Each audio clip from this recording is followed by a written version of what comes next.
माशाल्लाह हरी मिर्च की मुकम्मल जर्मिनेशन हो चुकी थी। पहले हमने ये पनीरी तैयार कर ली थी, उसके बाद ये पनीरी निकाल के हमने शिफ्ट की थी जिधर अभी हम टनल बना रहे हैं, वो अभी मैं आपको दिखाता हूँ।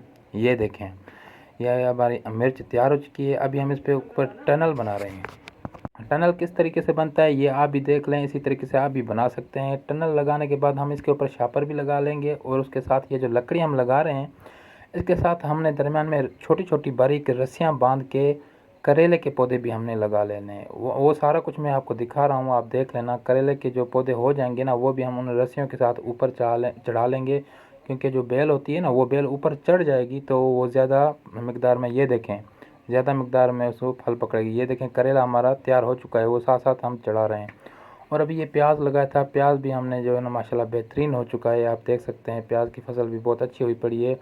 इसके साथ साथ जो भी वीडियो मैं बनाऊंगा आपके साथ शेयर करूंगा। मेरे चैनल को सब्सक्राइब लाजमी करना, शेयर लाजमी करना।